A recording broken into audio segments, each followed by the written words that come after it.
Então, bom dia, boa tarde, boa noite, seja a hora que vocês estão vendo. Vamos iniciar aqui o capítulo 8, o sexo e o casamento. O significado do casamento, o livro, né, de Timothy Keller e Kate Keller, está aqui comigo. Significado do casamento, certo? Devocional, como eu já falei, devocional do casal, baseado no livro, o significado do casamento. Quando terminar, a gente fala novamente para indicar também um livro que tem tudo a ver com esse capítulo. Então, o capítulo é o último capítulo do livro. Ele, de uma certa forma, é bem esperado, né, pelo casal, porque o casamento ele tem esse sentido, né?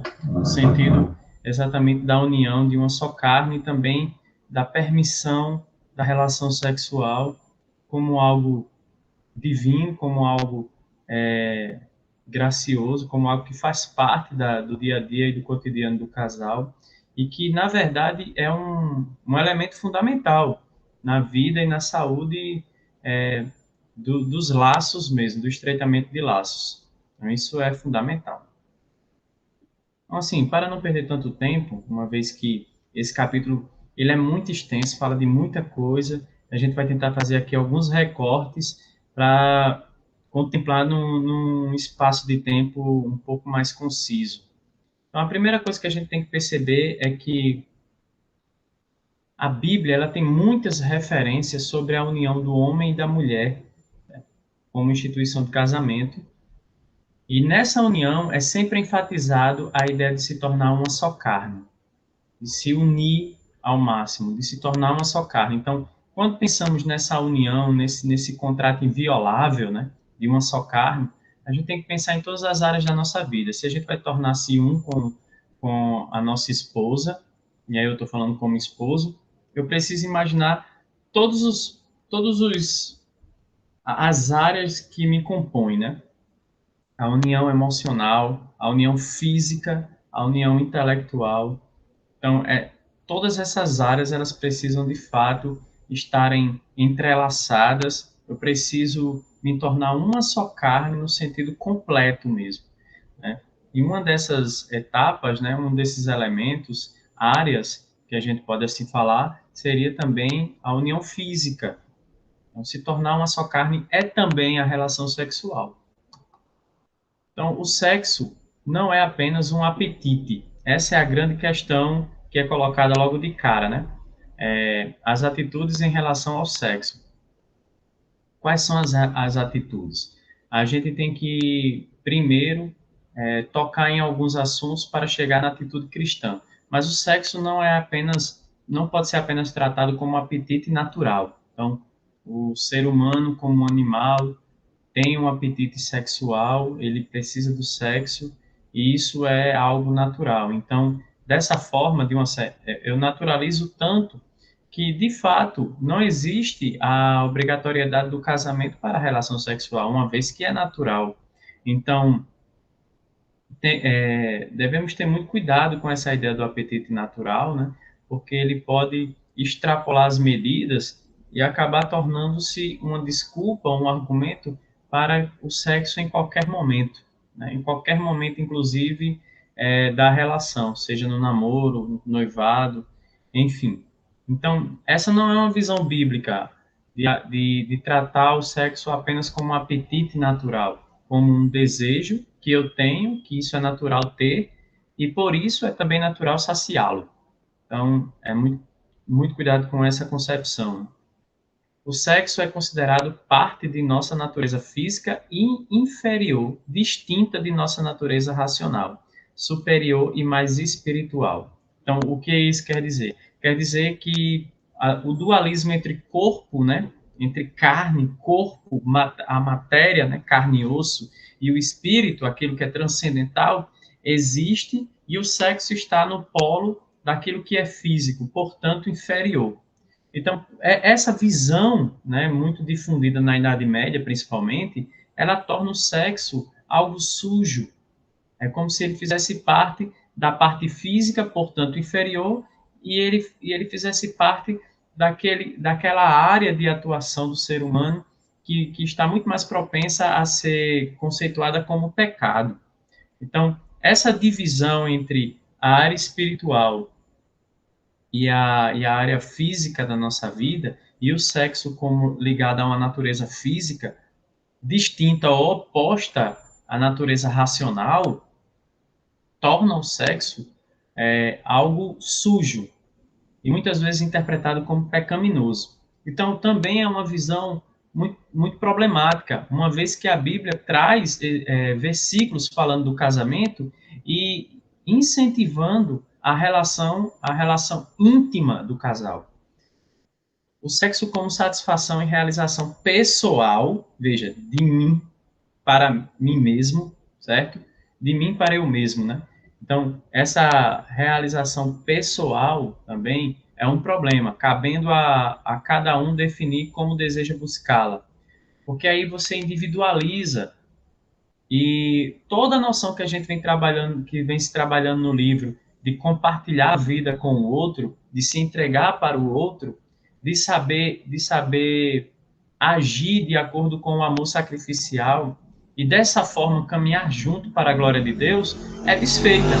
Então essas três concepções, o sexo como apetite natural, o sexo considerado inferior, sujo, o sexo como satisfação pessoal, e aí cabe a cada um definir como vai desejar buscá-la. Então, entrega na sua mão a atitude de saber como buscar a satisfação pelo sexo. Uma visão que centraliza o homem como aquele que toma a melhor decisão, né? São orientações sobre o sexo que levam para um caminho completamente tortuoso, né? E aí sim leva ao pecado. A atitude cristã diante do sexo, em resumo, é muito simples. O sexo é para ser usado no casamento entre um homem e uma mulher. Essa é a maneira mais concisa de você perceber o sexo. Deve ser usado no casamento, e ele é uma bênção no casamento, e ele é necessário no casamento, certo? Entre um homem e uma mulher, como foi dito no Gênesis, como é ratificado por Paulo. Tá bom? Então, dessa forma, a gente pode imaginar uma afirmação categórica: o sexo não é sujo. O marido deve cumprir, isso é uma referência bíblica, né? 1 Coríntios 7, de 3 a 5, a gente vai ler, apenas para reafirmar essa nossa primeira diretriz, né? O sexo não é sujo. O marido deve cumprir os seus deveres conjugais para com sua mulher, e da mesma forma a mulher para com seu marido.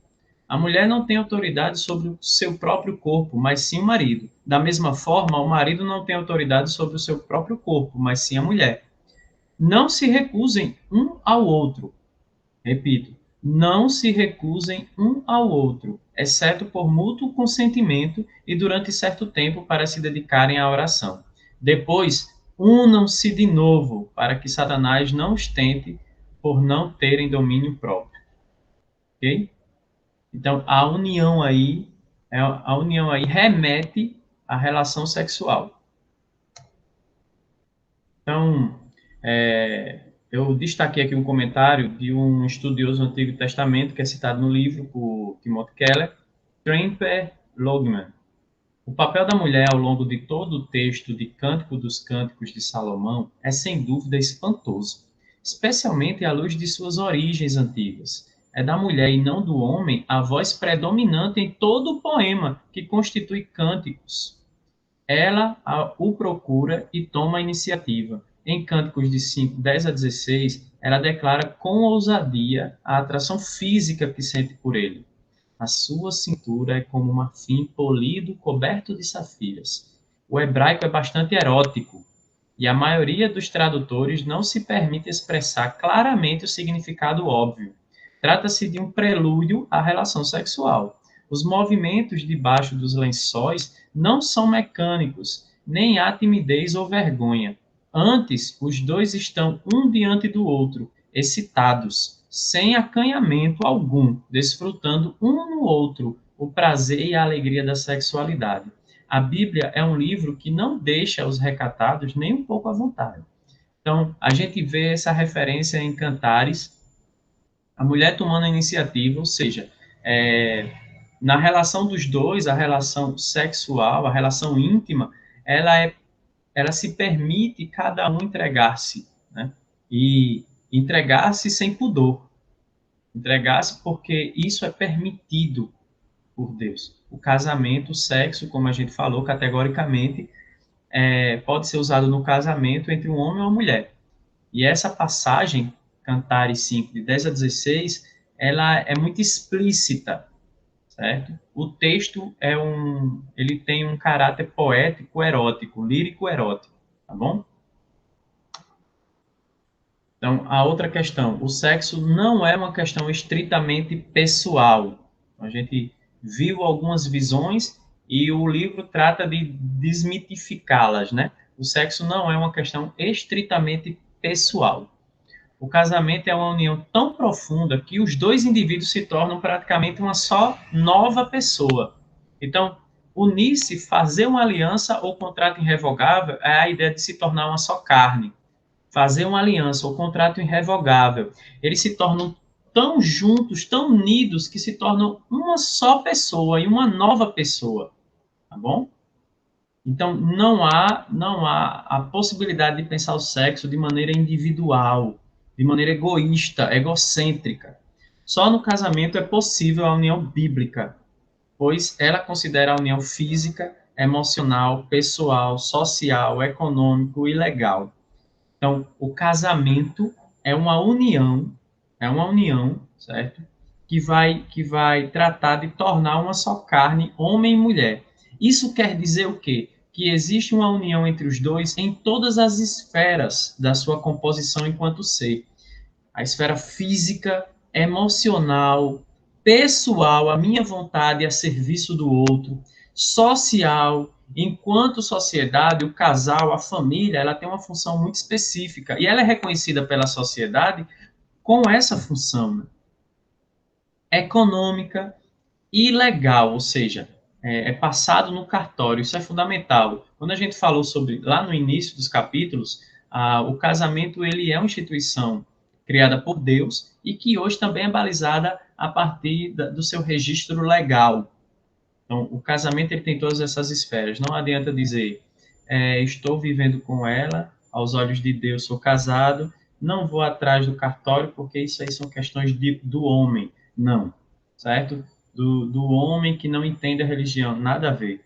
Na verdade, o casamento, em seu sentido total, instituído por Deus, ele precisa ser uma união que é abalizada, que é assinada e ratificada tanto por Deus como pela família, certo? A família do casal também, como também pelo próprio sistema político que gere o lugar onde você mora. Então, é preciso sim torná-lo oficial legalmente. O sexo é um meio poderoso que Deus criou para ajudar você a se entregar inteiramente a outro ser humano.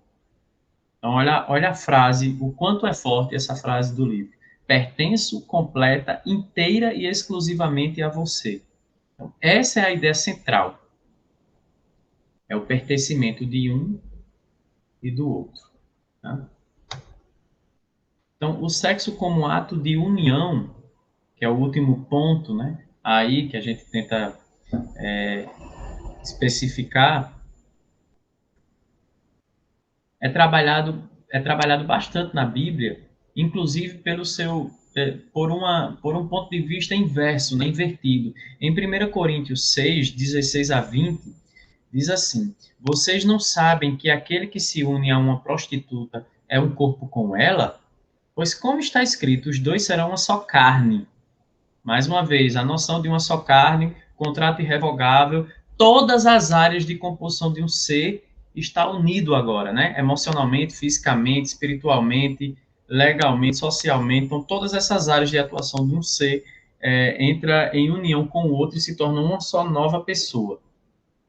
Mas aquele que se une ao Senhor é um espírito com ele. Fujam da imoralidade sexual. Todos os outros pecados que alguém comete fora do corpo os comete. Mas quem peca sexualmente peca contra o seu próprio corpo. Acaso não sabem que o corpo de vocês é santuário do Espírito Santo, que habita em vocês, que lhes foi dado por Deus, e que vocês não são de si mesmos? Vocês foram comprados por alto preço, portanto, glorifiquem a Deus com o corpo de vocês. A traição, a infidelidade é vista por Deus como um pecado horrível. E por uma questão muito simples, agora você é uma só carne apenas com uma pessoa. Então, o ato sexual, o sexo, ele simboliza essa união. Portanto, só há uma pessoa, certo? Que você pode se entregar completamente, inclusive fisicamente. É a sua esposa. Esposa, só há uma pessoa, de acordo com a Bíblia, que você pode se entregar completamente. É o seu esposo. Ponto. Todo ato sexual deve ser um ato de união. Não há brecha para se entregar a alguém com quem você não se casou, tá bom? Então, depois de observar essas questões diante do casamento, ele vai falar sobre o casamento erótico. Ou seja, entre tantas esferas que o casamento abarca, né, existe também a relação sexual, o erotismo, tá bom? As carícias.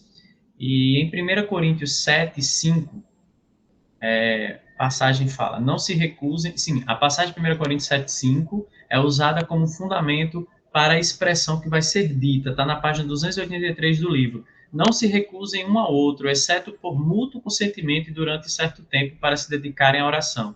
Depois unam-se de novo, para que Satanás não os tente por não terem domínio próprio. E aí, a partir desse fundamento, Timothy Keller vai desenvolver um pensamento em que ele vai ratificar as palavras da sua esposa, né? E é bem interessante como ele se expõe nesse sentido, buscando ser exemplo para outras pessoas no seu casamento. Ele vai falar sobre Kate, né? Como Kate observa em suas anotações. Percebemos que ter um orgasmo é maravilhoso, especialmente chegar ao clímax juntos. Mas o deslumbramento, a maravilha, a segurança e a alegria de sermos uma só são empolgantes e formidáveis sem isso. E quando paramos de nos preocupar com o desempenho e começamos simplesmente a tentar amar um ao outro no sexo, as coisas começam a progredir. Deixamos de nos preocupar com o que estávamos obtendo e começamos a dizer: o que podemos fazer para oferecer algo ao outro? E por fim, vou deixar mais uma palavra do livro, certo? Não é de admirar, como dizem alguns, que o sexo entre um homem e uma mulher seja uma espécie de experiência extracorpórea corporificada. É um vislumbre mais arrebatador, fascinante, ousado e quase inimaginável que podemos ter da glória que há em nosso futuro. Então, de fato, o sexo é uma bênção de Deus. Mas dentro desses postulados, existe o casamento, e no casamento, o sexo e as relações, certo? As relações, as carícias, o amor erótico, ele vai ser um fundamento, ele vai ser um elemento fundante para que esse casal se aproxime, que eles possam se aproximar de fato.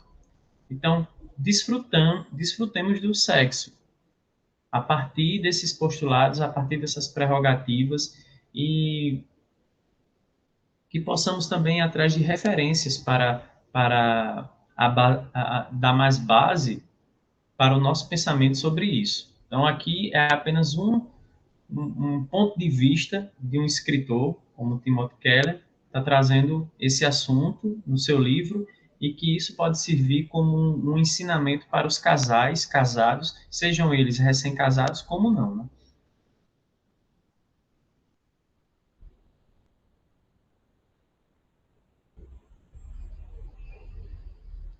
Então, eu queria só aqui fazer a apresentação do livro, né? Ó, o significado do casamento, Timothy Keller e Kate Keller, o devocional, a partir do livro, devocional edificante, palavras poderosas para o dia a dia. Hoje estamos 21 de agosto, a amizade espiritual. Então, o capítulo 21 de agosto trata da amizade espiritual. E eu queria deixar uma indicação de um livro, que é de Kevin Lehman, Entre Lençóis. Entre Lençóis. O subtítulo é Uma visão bem-humorada da intimidade sexual no casamento. E aí eu vou ler alguns capítulos para vocês entenderem. Capítulo 1, a história de dois casais. Capítulo 2, uma cama cheia de gente. Capítulo 3, agite, rale e role, porque vale a pena buscar uma boa vida sexual. Capítulo 4, aprenda a fazer música a primeira noite e depois. Capítulo 5, uma conexão muito especial, posições sexuais. Capítulo 6, o grande Capítulo 7, deleites orais. Capítulo 8, apenas para homens. Capítulo 9, apenas para mulheres. Capítulo 10, 31 sabores, e nenhum deles é de sorvete. Capítulo 11, desligue aquilo que desliga. Capítulo 12, o maior inimigo do sexo. Capítulo 13, seu QI sexual. Capítulo 14, cansado demais para o prazer. Capítulo 15, sexo no inverno. Capítulo 16, como Moby Dick. E o epílogo é um presente realmente bom. Então, é a indicação desse capítulo 8, casamento e o sexo. E chegamos ao penúltimo vídeo. O próximo vídeo vai ser sobre o epílogo e algumas questões que o Timothy Keller e Kate Keller colocam nos anexos. Vale a pena a gente dar uma olhada. Ok? Então, vamos orar. Senhor Deus, muito obrigado, Senhor, pela oportunidade de ler este livro, de estar aprendendo com uma pessoa balizada, com uma pessoa que, de fato, estudou a palavra de Deus para nos trazer algumas informações. Que possamos buscar conhecimento, tanto na tua palavra, como pessoas que são escolhidas por ti para nos orientar. Pedimos também que o nosso casamento seja fortalecido na tua graça todos os dias. Em nome de Jesus, amém.